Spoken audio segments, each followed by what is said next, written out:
If we continue to listen, Metta Sutta expounded by the Lord Buddha. This sutta is especially for the monks who are practicing Metta Bhavana.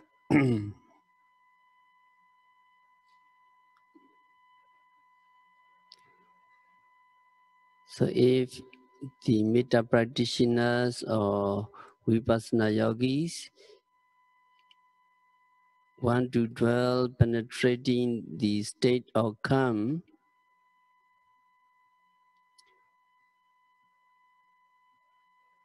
he or she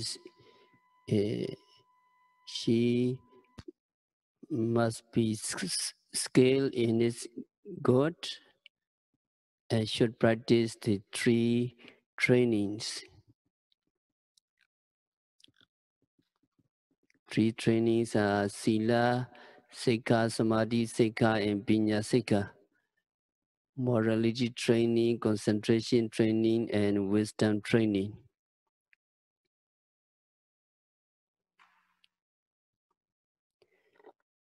A practitioner should be able, upright, very upright,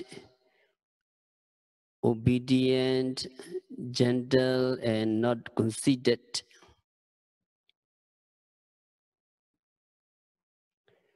So today we come to the number 7, Santo Sakocha. That is, yogi should be easily contented.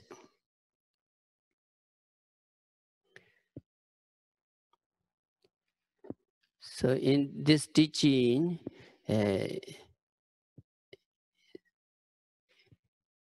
some may not be familiar with the rules and regulations of the monks. Buddha expounded this teaching. Buddha expounded the rules and regulations for the monks in this teaching.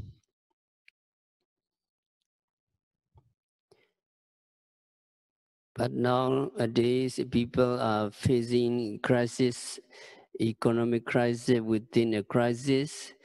So, if they can learn how to be contented, how to get the peaceful state by applying the teaching of the Buddha.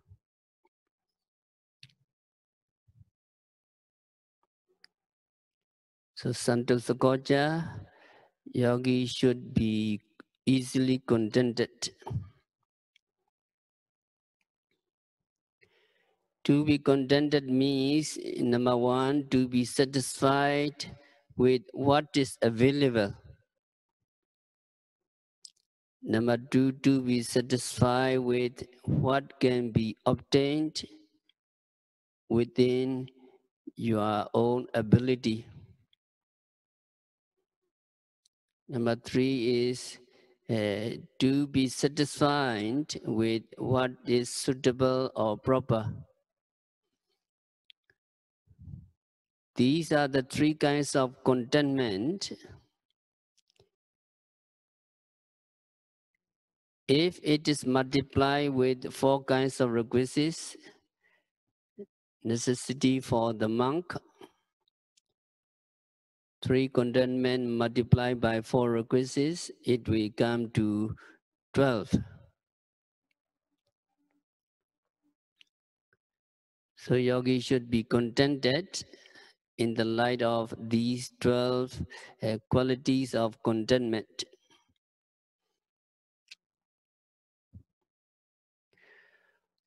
With reference to the mode of contentment, number 1, a bhikkhu, a monk, should content himself with the 4 kinds of necessary things or properties, namely meals, robes, monastery or dwelling place, and medicine as may be available under any circumstances.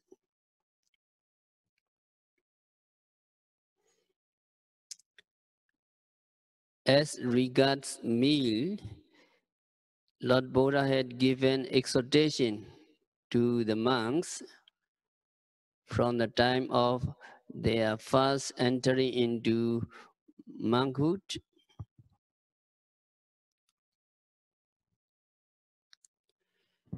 Pindiya lopa bhojana nisaya papija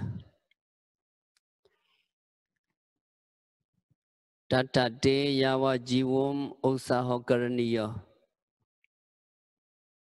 That means a bhikkhu should truly maintain his observance of the moral precepts as a bhikkhu, as a monk, by merely depending upon the food, maybe a spoonful or a handful obtained from the respective house of the faithful donor by going in persons for alms. And the newly ordained bhikkhu should endeavor to live on these kinds of food obtained from the donor throughout his life.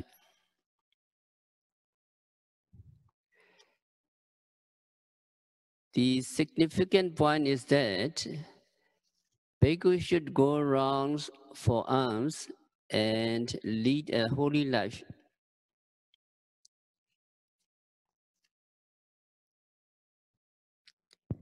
Befitting a bhikkhu without giving trouble to other people or without causing any other person to become burdensome for him.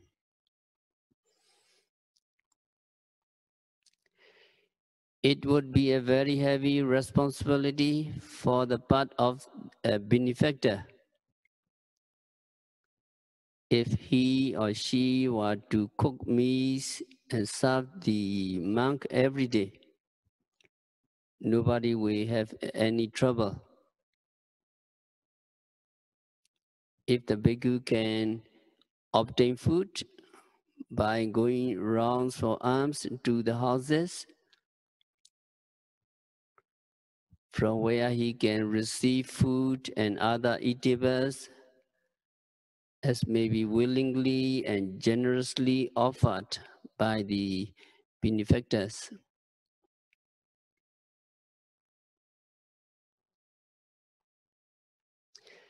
So it is for the bhikkhus to be contented with whatever is available.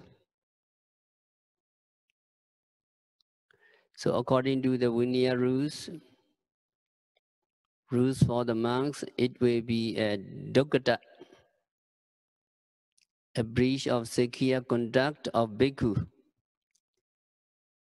If the monk asks for food from a person who is not a relative without being invited, unless he is sick or he is Gilyana,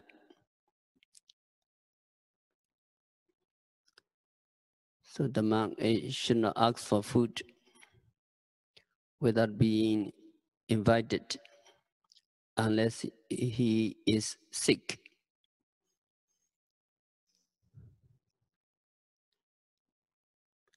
And according to the Vinaya rules, it will amount to committing an offense of pachitya. If, for instance, a bhikkhu receives cash for food or asks for delicious butter rice, etc.,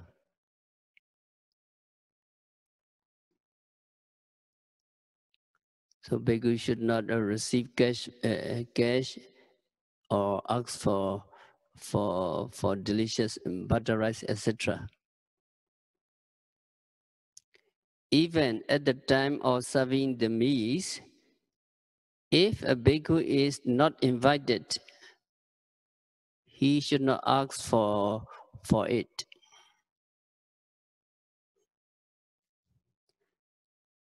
So Theravada bhikkhus should not ask for cash or money. Nowadays, uh,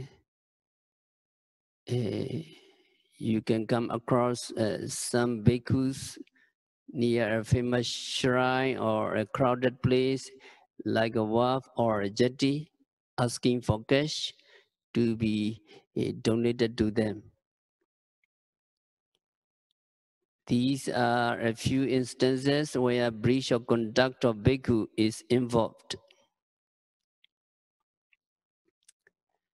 Some donors might offer cash.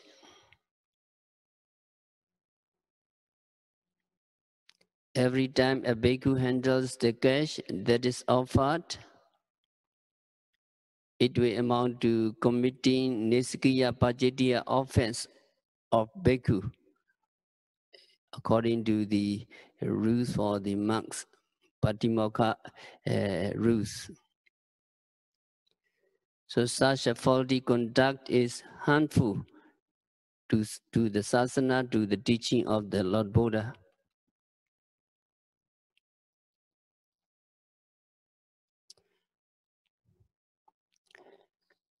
This misconduct, according to the rules of Vinaya, and its degrading effect on the good image of the noble sasana, noble teaching, are due to discontentment.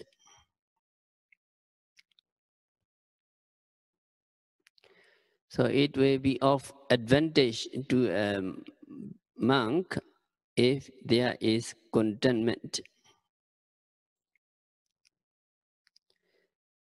So he will be free from fault, and this will be in the interest of the sasana, in the interest of the teaching of the Lord Buddha. So all good and noble monks should be contented with whatever is available for their daily consumption of food.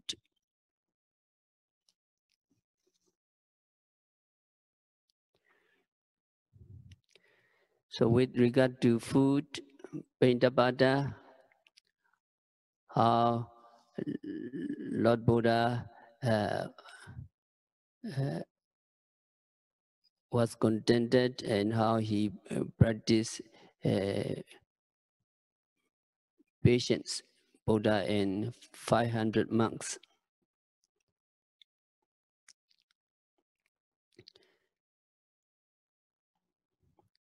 So at one time, 12 years after having attained the Buddhahood, Lord Buddha went to a town called Virinja in western part of India. Lord Buddha sat down underneath a neem tree called Naleru near that town, near that Virinja. The tree was so named after the ogre who had taken possession of it, just as in certain trees said to have been possessed by some spirit and called by the name of that spirit. So with the fully enlightened Buddha were 500 monks. 500 monks together with the Lord Buddha. At that time, a certain Brahmin who was a resident of that Virinja came to the Lord Buddha and laid charges, and Buddha gave the accusing Brahmin a summon.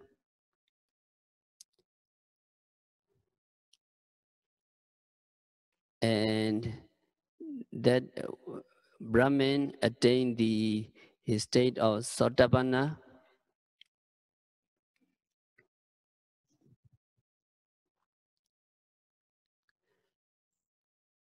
So after attaining the state of Sotapanna, the Brahmin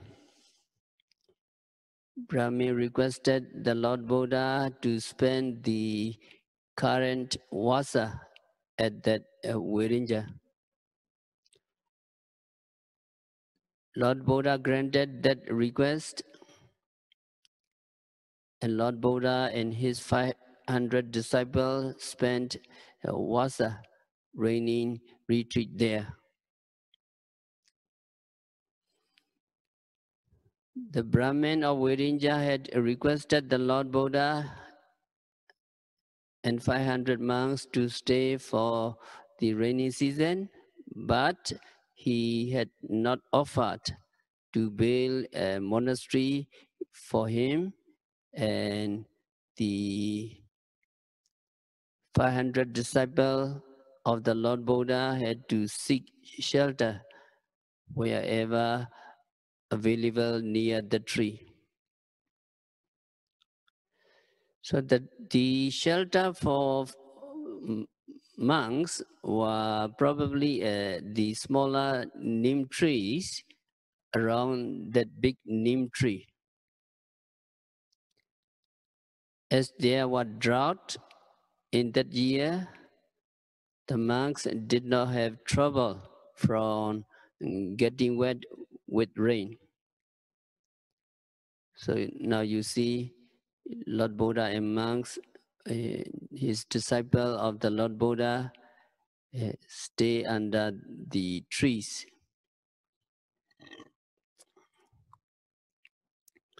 During the stay, Mara, the evil one, was doing his evil work. Mara made the people living within a radius of 1 yojana, roughly 6 miles, ignorant of the Lord Buddha and the monks. Besides, there was a famine. People themselves were supplied with food under a ration system. So it is like the people lining up at food bank. Because of the economic crisis. In those times, communication was so bad that distribution of goods must have been in a catastrophic condition, and people were starving. There was no one in the town or Virinja who would offer food to the monks. At that time, 500 horse dealers from northern India arrived at the town. As there was famine, there was no one to buy a horse, but the rains had come to their to their place. So the horse dealers had to shelter. They were obliged to remain in that Virinja.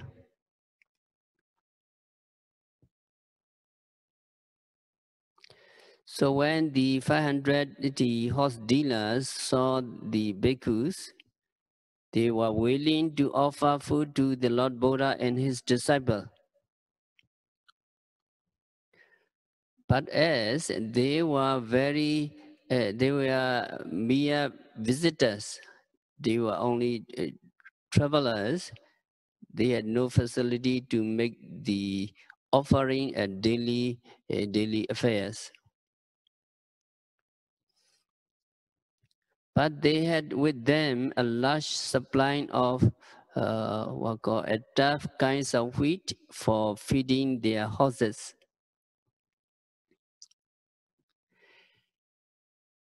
So that kinds of wheat for feeding their horse could be unhusked and boiled and eaten.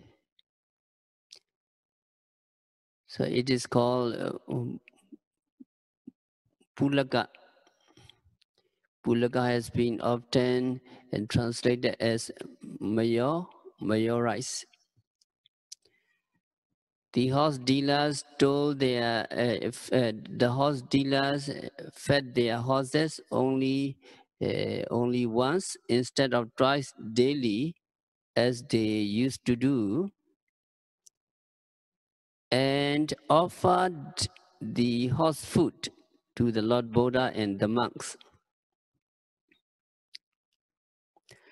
As they were just travelers, they could not afford to cook the wheat and offer the cooked meal. So the monks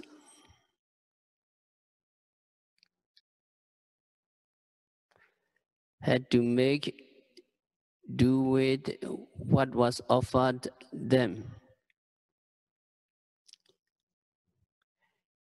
The wheat had to be boiled, and the boiled wheat set in the sun to dry, and then the dry wheat had to be crushed or pounded and wetted with water and taken as meal.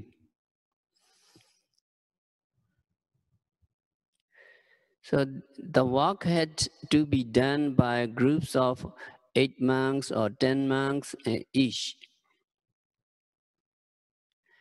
The horse dealers offered butter and honey also.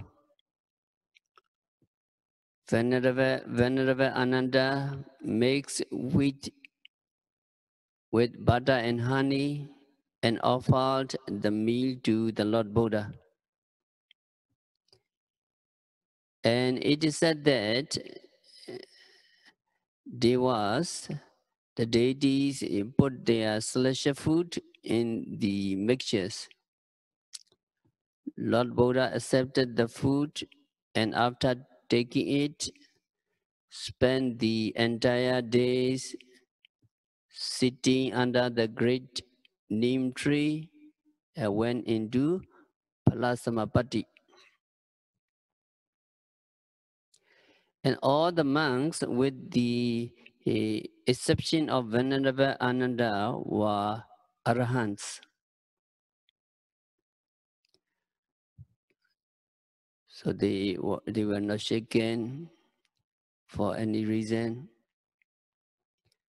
Venerable Ananda was only a Sotapanna in that group. So all the other monks were also sitting under their respective neem trees and entering into Palasamapati all day.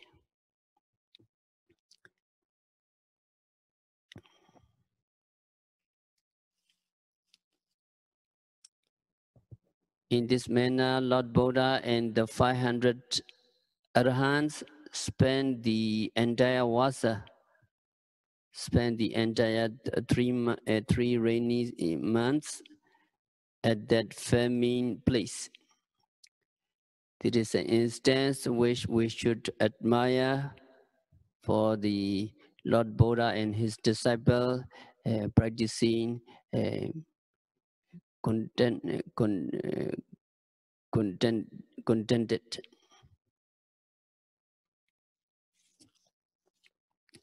So we should follow the footsteps of the Lord Buddha and his disciple and endure the scarcity of food.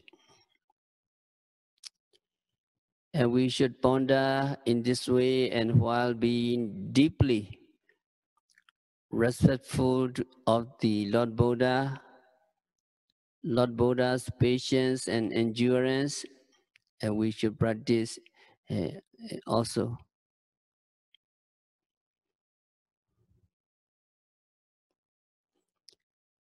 So Lord Buddha and these monks were obliged to pound the tough rice and eat it it is a kinds of very inferior. So regarding this, Lord Buddha said, Tumbehi sapurisehi vijitam Ananda. Buddha said, Ananda, you all good people, you all good persons have achieved success. You all conquered lobha, desire. The village of Wirinja was famine-stricken, but nearby villages were not. Other uh, other villages were quite well off. But Buddha's disciple did not complain for having stayed at this Wirinja famine-stricken place. That is why Lord Buddha said, Ananda, that all you had achieved success, you all conquer lobha.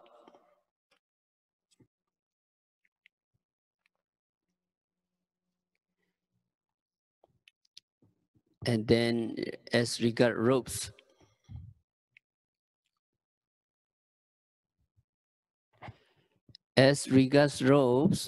Lord Buddha had instructed to be content with pansukula robes made of rags taken from a refuse heap. Permission has been granted to wear the robes donated by the benefactors of their own accord and out of their generosity. As such, a bhikkhu should remain in contentment with any kinds of robes which he may receive in accordance with the rules and discipline of the bhikkhu. If bhikkhu seeks for any other kinds of robes, contrary to the bhikkhu's conduct, he is considered to be committed an offense. So regarding robes, even Lord Buddha took the clothes, pansukula clothes, from the corpse,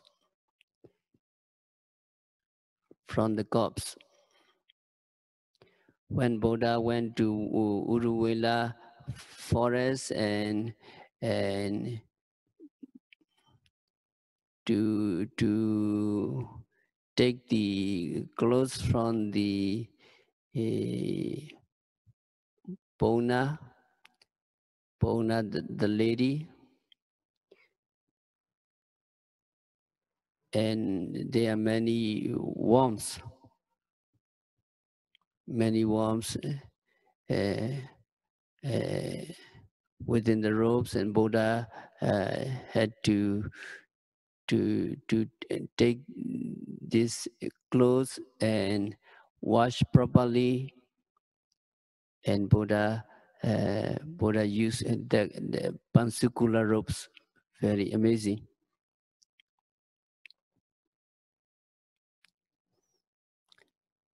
And in respect of lodging and bed, Lord Buddha has instructed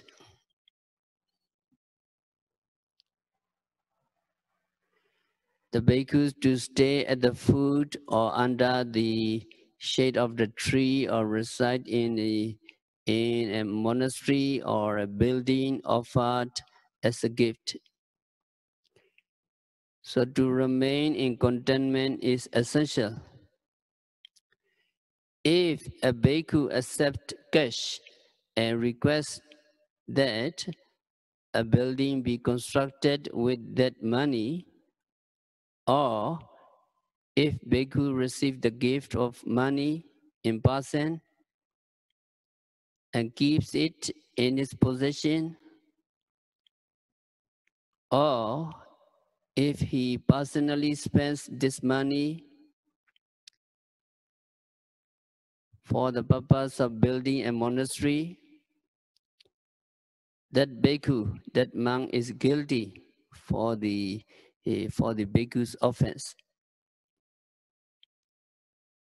He is guilty according to the Patimokkha discipline. It is also against the rules of discipline for bhikkhu to dwell in such a building, either by him or any other monks.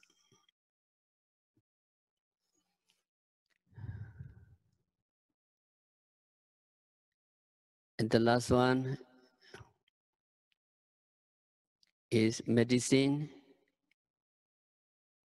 Insofar as medicine or drugs are concerned, Lord Buddha had laid down instruction for monks to take urine of cattle as medicine. It is called putimota in Pali. Putimota, urine of cattle as medicine. So it is learned that some people who suffer from neurotic pain had been cured by taking orally the cattle urine. A medicine which has been discarded as rotten and putrid is called putimota in a way. So this definition calls for consideration whether it is the real intention of the Lord Buddha, because according to the present day, pharmacologists, they have instructed to avoid taking medicine or drugs, the potency of which has expired. If the stinking or putrid drugs are taken, it may not have the desired effect for not being uh, not being efficient to cure the disease.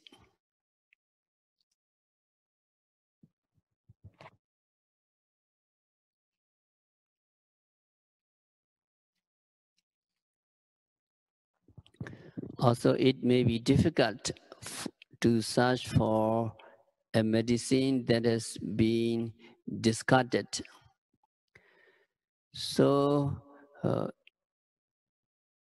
it should be considered as to whether, according to the interpretation of the grammatical term putimota, it will fall in line with what is really intended to mean putimota by the Lord Buddha himself.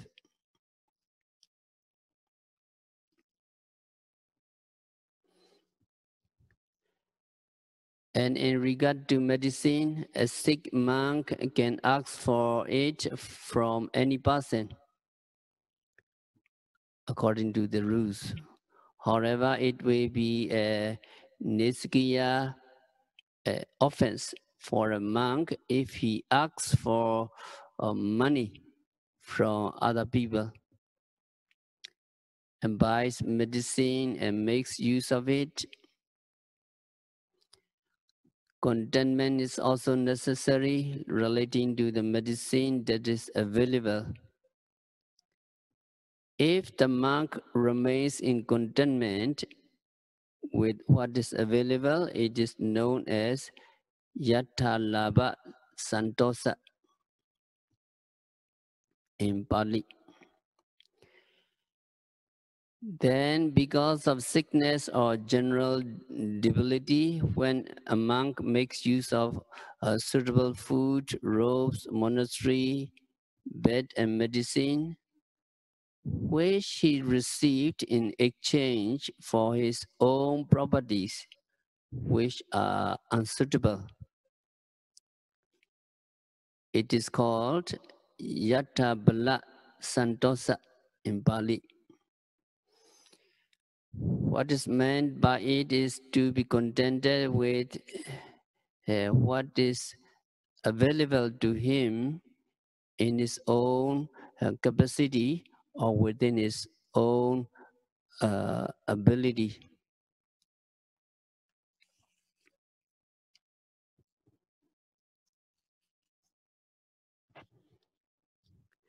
And then consuming food or wearing robes, etc., which are superior qualities and which have been received in exchange for his properties, that are considered too good and improper for him uh, to make use of them is called Yatta Sarupa Santosa in Pali. It means to be contented or satisfied with properties appropriate or suitable for the purpose.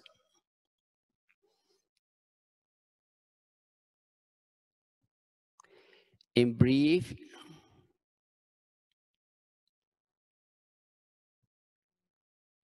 yogi should have entire satisfaction with the three kinds of contentment, and more broadly speaking, with the 12 kinds of contentment.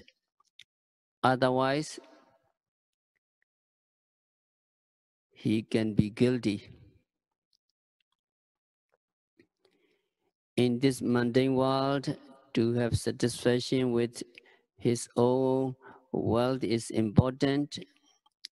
If no contentment can be found, he can become miserable. Being eagerly desirous of something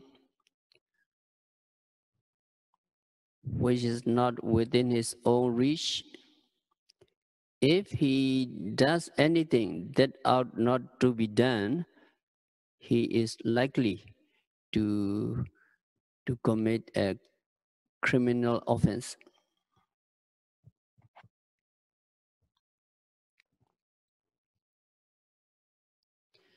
If he yearns for a thing which is not obtainable, extreme misery will befall him.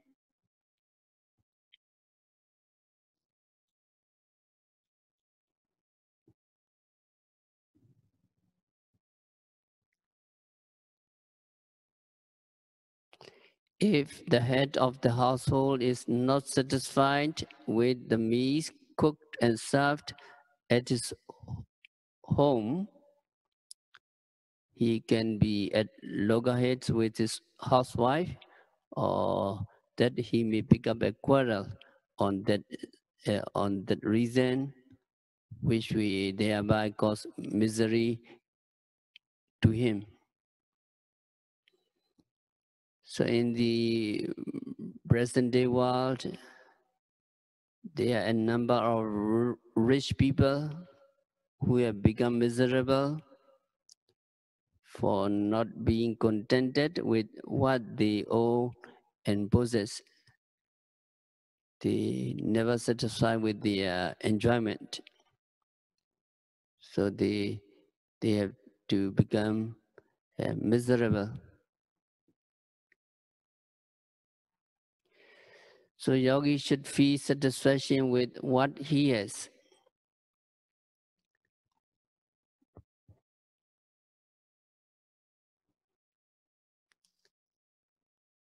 Yogi should not want this thing and that things because uh,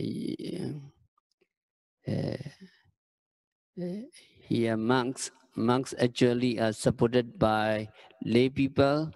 They have to be contented. Monks must be satisfied with what they have. If they want many things,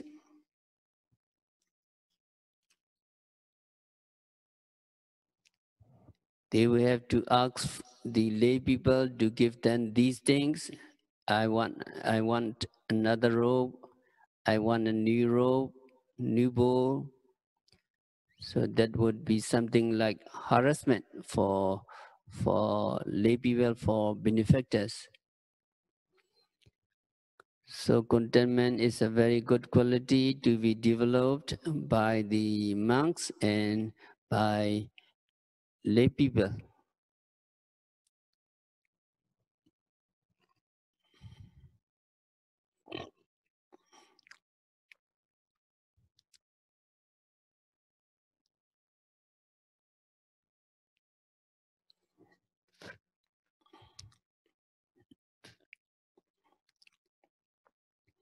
So if a person who is living from hand to mouth, if satisfied with his condition, he can find happiness. So that is the reason why Lord Buddha has preached as Santokti, Santokti Paramantana. Contentment is the best. Contentment is the best and the noblest property. So this noble teaching is very natural. So a person who is practicing meditation should have contentment in everything. Those who are contented are rich because they are not lacking in anything. They don't need anything. And contentment is compared in the books to covering the soles of your feet with leather. When you want to walk on the earth, you cannot cover the whole earth with leather, but you can cover the sole of your feet with leather. When the soles of your feet were covered, virtually the whole earth is covered. In the same way, when you are contented with what you have, then you have everything because you need nothing.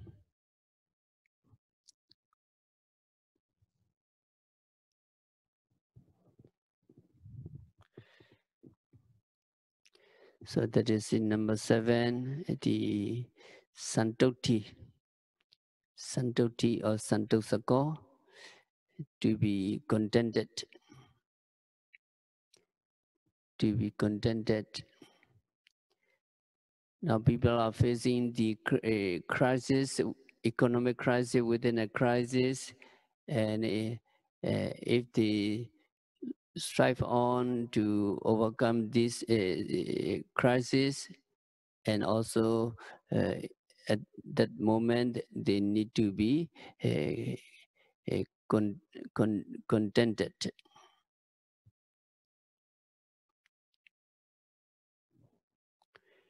So we continue other things next week. We have to stop our discourse for today by practicing Metta Bhavana, by practicing loving kindness meditation and Vipassana meditation continuously and meticulously.